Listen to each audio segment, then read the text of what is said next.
Welcome to another installment for my independent arts blog.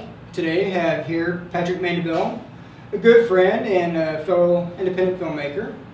And how are you doing today, man? Thanks for coming in. Thanks for having me. Appreciate it. It's a pleasure. All right, so let's talk about Walls. You know, your most recent film. What was the inspiration of this film? When I first moved to New York, one day I woke up because of explosions and like gunfire. Lock and load.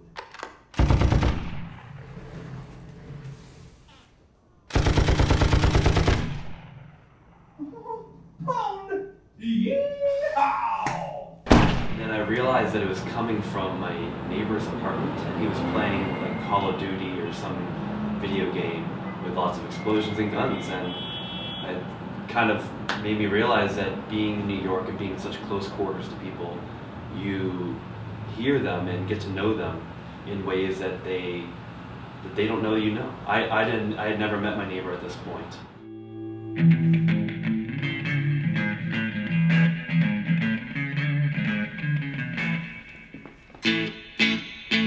One day I hear him playing bass and I grab my djembe and I just go over there and I knock on his door.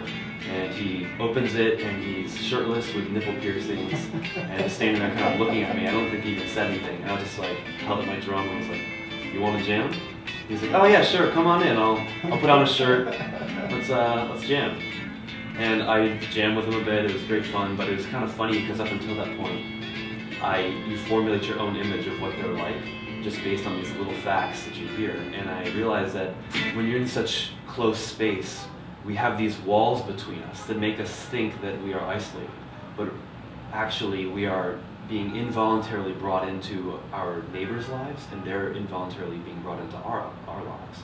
So we get to know each other on this strange level where things are not filtered, and we're not in control of our image anymore because it's behind this curtain, behind these walls. So now, what made you come up with the whole Star Wars side of it? What made you think of that? I remember one day I was just like lying in bed. Courtney and I were about to go to sleep, and I just like laughed out loud. And Courtney's like, "What's so funny?" And I was like, I just had this vision of like, you know, somebody pretending to be Han Solo when he was like blind and like running into like, you know, a dresser and all this stuff. Star Wars junkie. Yeah, like if you want to be true to the text during the gold bikini scene, Han Solo was blind. He didn't see any of that, and I always thought it would be funny if someone role played like that. And so I told that to Courtney, and she was just kind of like, "That's not funny." And then I was like, I'm gonna find a way to like, you know, make this, you know, scene part of it. And when I wrote it down and she finally read it, she was like, "Okay, that's funny." But she didn't like it at first. She didn't think it was very funny at all. Especially with a screenplay. It's such an incomplete art, it's not meant to stand on its own. And so when you write something down that's meant to be part of like a scene or part of a visual, and someone else reads it, they're not getting the whole picture because most of that picture is still in your head. The paper is merely like a guide and a seed. So until it becomes a complete art that someone can consume, they will never see what you saw.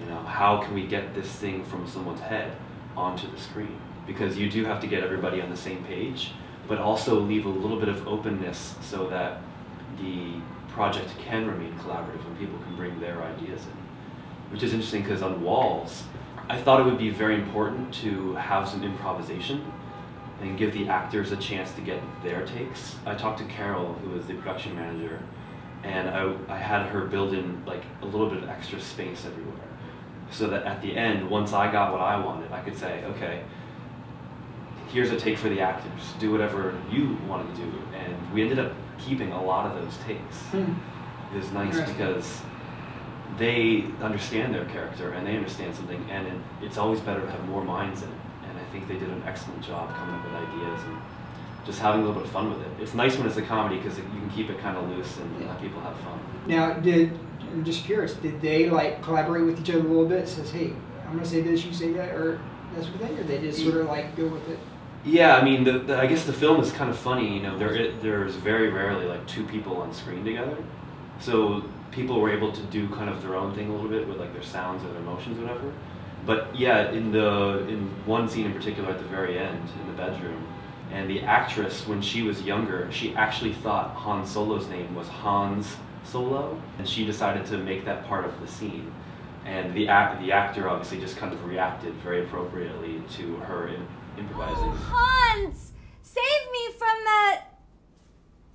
What are you saving me from again? I'm not saving you, okay? And it's Han. Han, you just saved me from carbonite. Leia! Leia, is that you? It turned out really funny, and they did some great stuff together.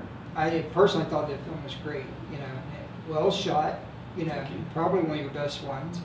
Although, worth being a thesis film, and considering what we all went through putting that thing together, aesthetically it was surprisingly, you know, well done. Because it was not an easy shoot. I mean, there were some complicated scenes in there.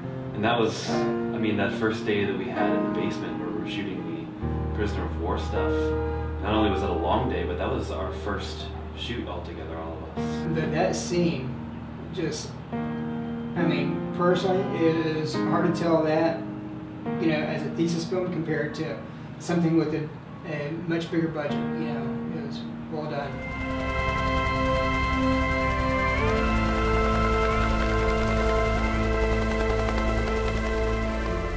Now, the documentary, we haven't really touched on it a whole lot. What is the documentary? For the past year, I followed an experimental architecture firm, C2 Studio, as they designed and fabricated and installed a series of exhibits for the New York Hall of Science that are meant to foster STEM learning among children. And it was an incredible experience because everybody there is very intelligent, and just watching this thing come from an idea on like a computer screen and then seeing all these things built, you know, by hand and by these amazing machines, and then finally put together, it was fascinating. But what was the most interesting part, I think, was the impact. Watching these kids tinker and experience and learn in these design structures. You could tell that they were really taking something home with them, that they were inspired by making these little things and these activities at this museum. And to know that like there was a positive educational impact by this project was really, really touching. So I had a great time making that documentary. Check it out. It's online now. So nice. It's called Making Design Lab. And I'll make sure to add the link on the blog for that. Where do you hope to see yourself in 5 or 10 years from here? At the end of the day, I just want to be able to make the films that I want to make. Like if I have an idea in my head, I want to find a way to make it something that it can be delivered and can be experienced and interpreted and felt by an audience. So I hope to be able to make as many of the films that I'd like to as I can. Nice. I got a lot of ideas and I got a lot of things I want to do, but it takes a long time to make that happen. Dude, thank you so much for coming in. Absolutely, thanks for having me, man. Always Good to see you. Absolutely, always a pleasure.